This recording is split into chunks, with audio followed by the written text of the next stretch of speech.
அவங்க என்ன சொல்கிறாங்கன்னா கொடுக்கவே கூடாதுன்னா என்ன, இது மாதிரி கொடுக்க ஆரம்பித்தா ஆக இது வந்து ஒரு ஊக்கத்தொகை மாதிரி போயிடும். நான் ஏற்கனவே சொன்ன மாதிரி துக்கத்தொகையாக இருக்காதுன்னு அவங்க கருத்து.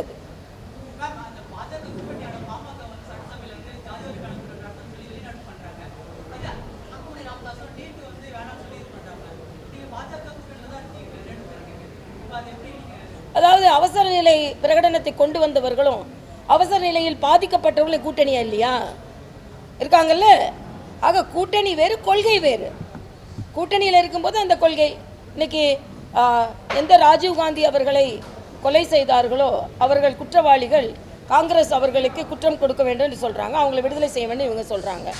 ஆக இது எல்லாமே கூட்டணி கட்சியில் நடக்குதான். கூட்டணி என்பது கொள்கை ரீதியாக அவரவர்களின் கொள்கைகளை விட்டு கொடுக்காதது தான் கூட்டணி. ஆனால் நம்ம என்ன நினைக்கிறோம், காங்கிரஸ் திமுக என்ன பாறுபட்ட கருத்து இருந்தாலும் அதை பற்றி கேட்கறது இல்லை. இங்கே பாஜகன்னு வந்த உடனே கேட்குறோம். அந்தந்த கட்சிகளுக்கு அவரவர்கள் கொள்கை சொல்வதற்கு உரிமை இருக்கிறது, அவ்வளவுதான்.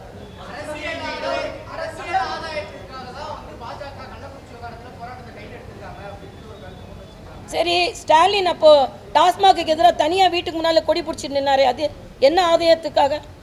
காவிரியில் மேகதாது அணை கட்டக்கூடாது, இப்போ அதை பற்றி வாயே திறக்க மாட்டேன்றாங்க, கட்டக்கூடாதுன்னு என்று உடனே நடைபயணம் போனாரே, அது எந்த ஆதாயத்திற்காக? அதே மாதிரி டாஸ்மாக் வேணாம் கனிமொழி சொன்னாங்களே, நாங்கள் வந்த உடனே டாஸ்மாக் எல்லாம் மூடிடுவோம், இன்னைக்கு ஓடி போகிறாங்களே. மூடிடுவோம் என்றவர்கள் பத்திரிகை சகோதரர்களை பார்த்தவுடன் ஓடி போகிறார்களே, அது எதுக்கு? ஆக இதெல்லாம் அரசியலே இல்லையா? நீட்டில் நீங்கள் என்ன அரசியல் செய்தீங்க? உங்கள் அரசியல் இல்லையா? ஆக எல்லாவற்றிலும் நீங்கள் இருக்கும்பொழுது அரசியல் செய்வீர்கள்.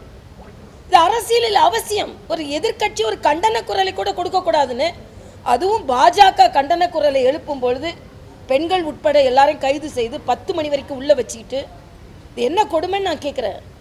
ஆக எதிர்த்து குரல் கொடுத்த பாரதிய ஜனதா கட்சி தொண்டர்கள் கைது செய்யப்பட்டார்கள், ஒரு அனுமதி கிடைக்கல.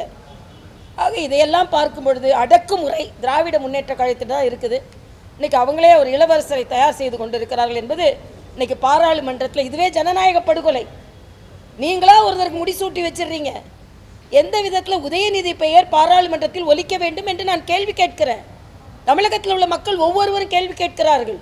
இதற்காக தான் வாக்களித்தார்களா? அப்போ எந்த விதத்தில் அவர்கள் ஆணவத்தோடு இருக்கிறார்கள் என்பதை நான் தெரிவித்துக் கொள்கிறேன்.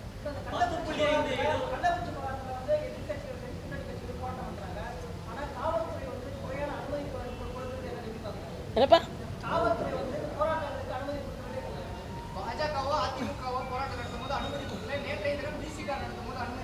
கொடுப்பாங்கல்ல, அவங்களுக்கு கூட்டணி தானே முக்கியம், மக்களோட பிரச்சனை முக்கியம் இல்லைல்ல. இதுவே பாராபட்சம் தானே, நாங்கள் சொல்லலை, மக்களே சொல்கிறாங்க. ஆக இந்த பாராபட்சம் ஏன்னு நான் கேட்குறேன். அதே மாதிரி தான் இங்கே நம்ம துணை சபாநாயகரை எங்கேயுமே கொடுக்க மாட்டோம். இவங்க காங்கிரஸ் ஆட்சி செய்கின்ற, எதிர்கட்சிகள் ஆட்சி செய்கின்ற எந்த இடத்துலையும் துணை சபாநாயகர் எதிர்கட்சிக்கு கொடுக்கல. ஆனால் பாராளுமன்றத்தில் அதை கேட்பாங்க. இன்னைக்கு சுதந்திரம் அடைந்து இத்தனை நாட்கள் சுமூகமாக ஒரு பாராளுமன்றத்தில் சபாநாயகர் தேர்ந்தெடுக்கப்படும் பொழுது வேண்டுமென்றே குழப்பம் ஏற்படுத்துகிறார்கள். அதிலே அவங்களுக்கு ஒற்றுமை இல்லை. ஆக இப்படித்தான் அவர்கள் செய்து கொண்டிருப்பார்கள். இன்று உண்மையிலே இந்த நாடு பலனடைய வேண்டும் என்றால் மரியாதைக்குரிய பாரத பிரதமர் அவர்களின் கரங்கள் வலுப்படுத்தப்பட வேண்டும் என்பதுதான் எனது கருத்து.